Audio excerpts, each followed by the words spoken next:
काशी हादसे के बाद न्यूज 18 उत्तर प्रदेश उत्तराखंड की टीम धराली पहुंच गई है।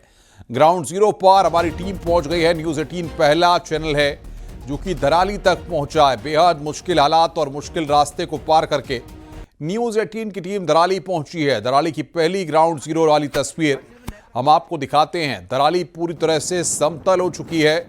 धराली का नामो निशान तक मिट चुका है। धराली में जहां पर घर थे, मकान थे, दुकान थी और होटल थी, वहां पर आप कुछ भी नजर नहीं आ रहा है, कुछ भी नहीं बचा है।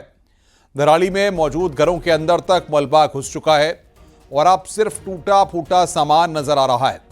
न्यूज 18 की टीम धराली से ग्राउंड जीरो से आपको ये तस्वीरें दिखा रही है। ये तस्वीरें आप देख रहे हैं, इसमें चारों तरफ सिर्फ मलबा ही मलबा नजर आ रहा है।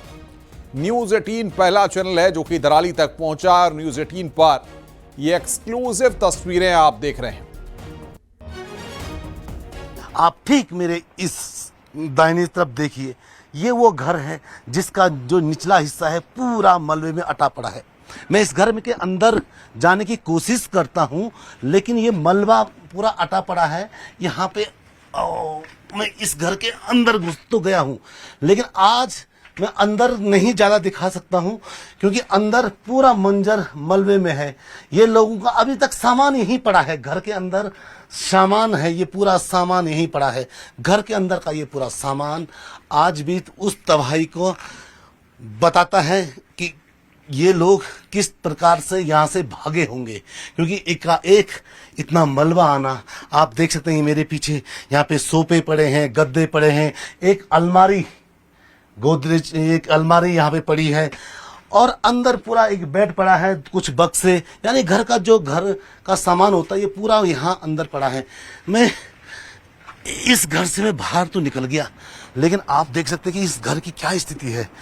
और ये घर इकलौता घर नहीं है, ऐसे कई घर हैं। आपको मैं यहीं से ये इसके अंदर तो शायद न जा पाऊँ मैं, लेकिन फिर भी मैं अपने कैमरा सहयोगी जगदीश उपेती से कहूँगा थोड़ा आगे अगर आ सकते हैं तो वो थोड़ा आगे आएंगे थोड़ा, और यहाँ दिखा सकते हैं तो कोशिश करें कि किस तरीके का मंजर है यहाँ पे। आप इस घर के अंदर का तबाही का मंजर है ये वो दर्दनाक खौफनाक मंजर है जो बयान नहीं किया जा सकता है। बिल्कुल घर के अंदर सब एक टैंकी बची है जो भी आधे मलबे में डूबी है। कुछ बिस्तर यहाँ पे दिख रहे हैं, कुछ बिस्तर शायद मैं दिखा पाऊँ तो कुछ बिस्तर वहाँ पे हैं और कितनी स्थितियाँ हैं यहाँ पे आपको मैं कोशिश करूँगा कि अपने कैमरे से वो दिखा पाऊँ कि क्या वहाँ पे स्थितियाँ हैं। ये उस घर के अंदर की स्थिति है जो पूरे मलबे से अटा पड़ा है। और मैं एक कुछ और चीज़ें आपको भी दिखाऊंगा कि ये पूरा इलाका यहाँ पे गांव हुआ करता था, एक छोटा सा धराली, जिसका इतिहास काफ़ी लंबा है। ये इतिहास में इसका इतिहास और इसका जो भूगोल बिल्कुल अब बदल चुका है, स्वरूप बदल चुका है। यहाँ पे मैं खड़ा हूँ, यहाँ पे आप देख सकते हैं ये पूरा टीन का पूरा ये शेड है। ये शेड यहाँ के लोग अपने घरों के ऊपर इसलिए रखते हैं क्योंकि यहाँ पे बर्फ़ पड़ती है और बर्फ़ में जब पड़ती है तो ये स्लाइड वाले मकान बनाए जाते हैं, तो बर्फ़ इसे काट के आती है इस टीन से आराम से नीचे आती है। तो ये बर्फ़ वाला वो इलाका है, यहाँ पे ये लोग रहते थे।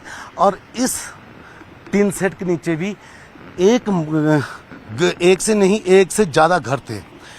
उन घरों की स्थिति आप देख सकते हैं कि क्या हो चुकी है। ये इस मलबे ने उन सब घरों को अपने आगोश में लिया और स्थितियां, तस्वीरें आप खुद देख सकते हैं।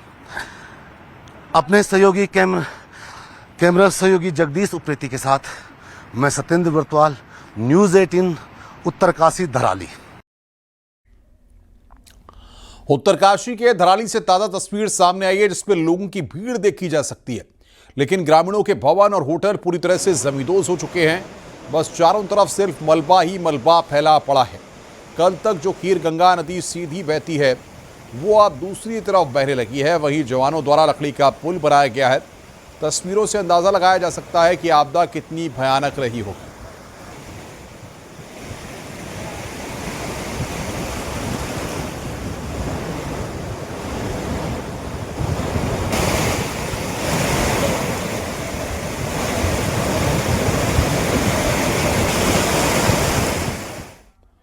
उत्तरकाशी के हर्षिल में भी बादल फटने से भारी नुकसान हुआ है। सेना के बेस कैंप को भी आपदा ने भारी नुकसान पहुंचाया है और हर्षिल समेत पूरा क्षेत्र मलबे में बदल गया है। हर्षिल को जोड़ने वाली सड़क भी सैलाब में बह गई और हर्षिल में झील बन गई है। ये झील भविष्य में बड़े खतरे की ओर इशारा कर रही है।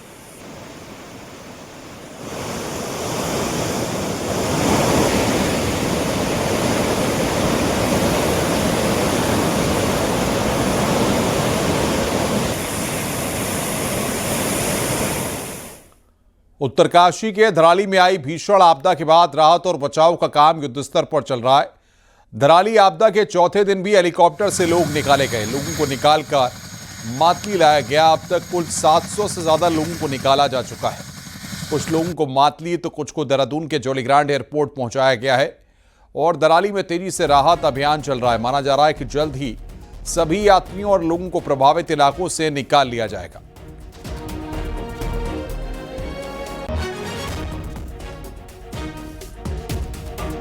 उत्तरकाशी के धराली और हर्षिल में आई आपदा के बाद मुख्यमंत्री पुष्कर सिंह धामी मौके पर ही डटे रहे और खुद राहत कार्यों का मोर्चा संभालते रहे।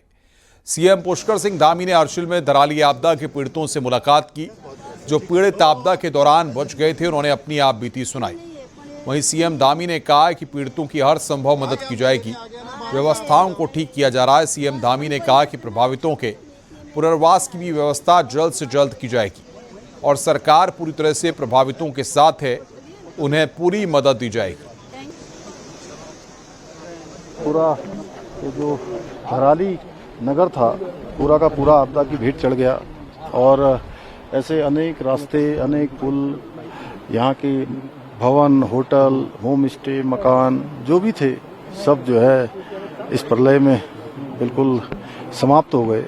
लोग परेशान हैं। उन्होंने अपने किसी परिजनों को खोया है। अपने सारा जो यहाँ सेब के बगीचे थे वो भी पूरी तरह से इस आपदा की भेंट चढ़ गए हैं।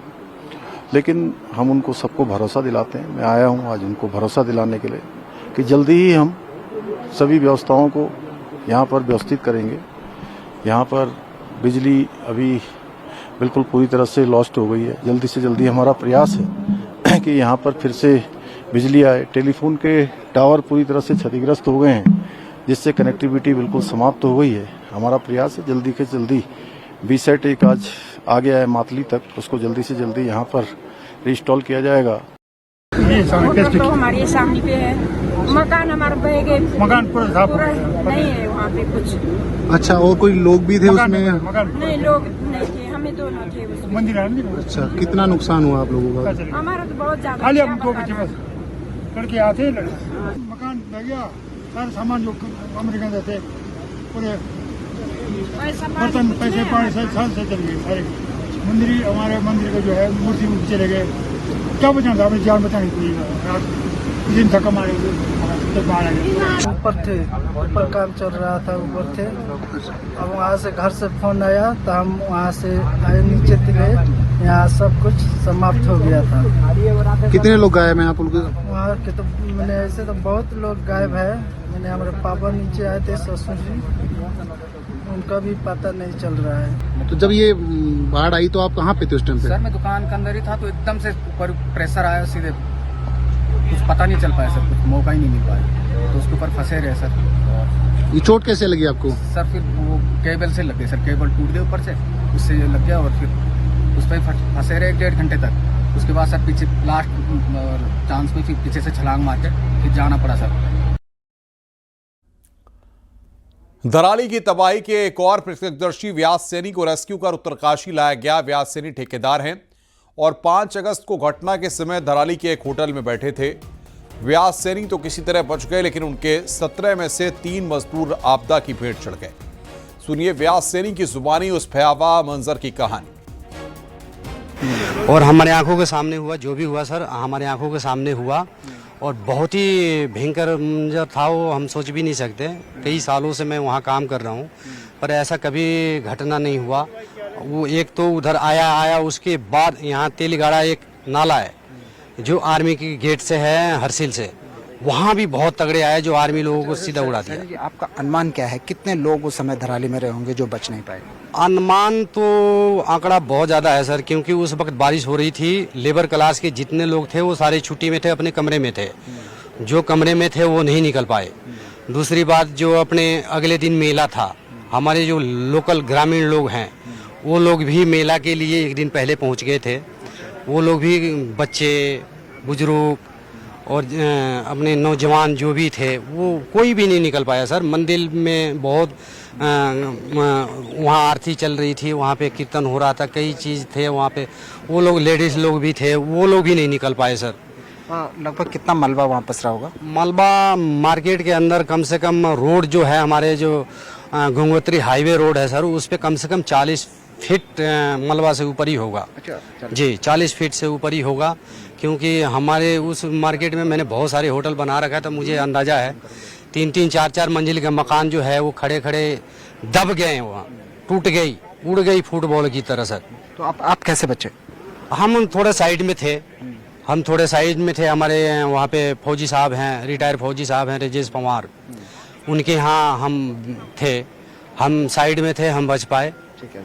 तो आप थे ब्यास सैनी जो धराली में काम करते थे, और 5 अगस्त की घटना के आप प्रत्यक्षदर्शी हैं, क्योंकि आप उस समय वहीं मार्केट में मौजूद थे। जो सैनी का कहना है कि धराली में जो एक आबाद कस्बा था, अभी 30 से 40 फुट तक मलबा जमा हो चुका है। कैमरा पर्सन दीपक उपाध्याय के साथ सुनील नौप्रभात, न्यूज़ 18, मातली, उत्तरकाशी। कांग्रेस प्रदेश अध्यक्ष करण माहरा भी आपदाग्रस्त क्षेत्र धराली पहुंचे हैं। करण माहरा पैदल ही धराली तक पहुंचे। इस दौरान वो चट्टानों के बीच पैदल चलते हुए दिखाई दिए। करण माहरा दुर्गम रास्तों को पार करके धराली पहुंचे। माहरा ने कहा कि सेना अपना काम काफी अच्छे तरीके से कर रही है। राज्य सरकार की एजेंसियों को भी और तेजी दिखानी चाहिए।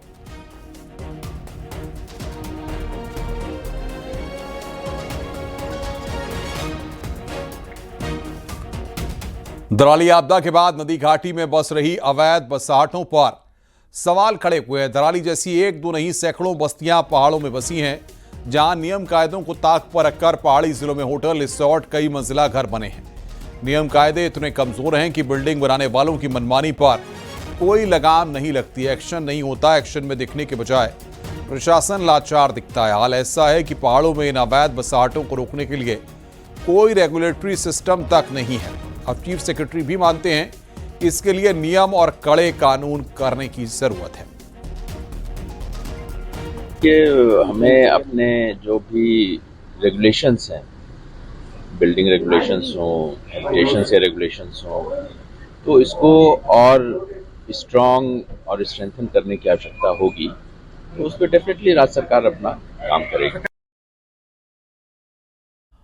रामनगर में डेला इलाके में सरकारी स्कूल के मैदान में बनी अवैध मजार को शुक्रवार को धामी सरकार के बुलडोजर ने ध्वस्त कर दिया। मजार में किसी तरह के कोई अवशेष आदि नहीं मिले।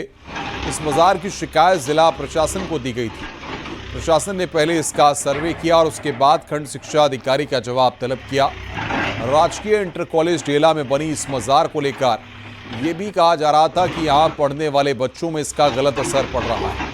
इसके बाद शिक्षा विभाग के अधिकारियों के अनुरोध पर इस मजार को हटा दिया गया।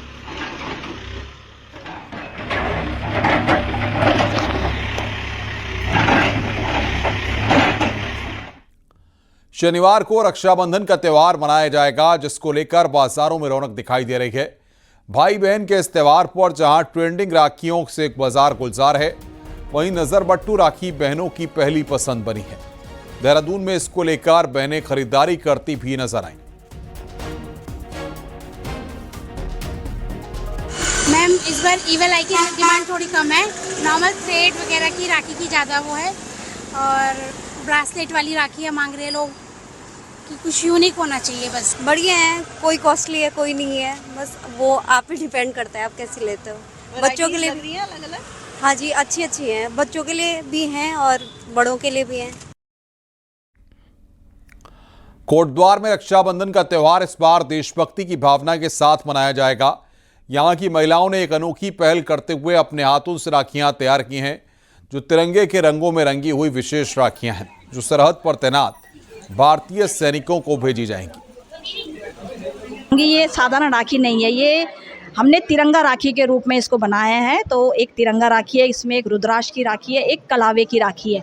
तो एक ये बहुत ही ज़्यादा वो रहता है कि हर कोई चाहता है कि हमारा भाई हमारे साथ रहे, पर हर मतलब एक फौजी के लिए बहुत मुश्किल होता है कि हम अपनी बहन के साथ रहें, पर वही है कि हर कोई अपने साथ नहीं रह पाता है, अपने भाइयों के साथ नहीं रह पाता है। तो ये बहुत अच्छा है कि हम अपने हाथों से राखियों को बना रहे हैं। हम लोगों को पता है कि रक्षाबंधन में फौजी भाई अपने बहनों को राखी पहनाने नहीं पहुंच पाते। हालांकि डाक द्वार तो जाती है, लेकिन फिर भी जो अपने हाथ से पहनाई जाती है वो अलग ही बात होती है।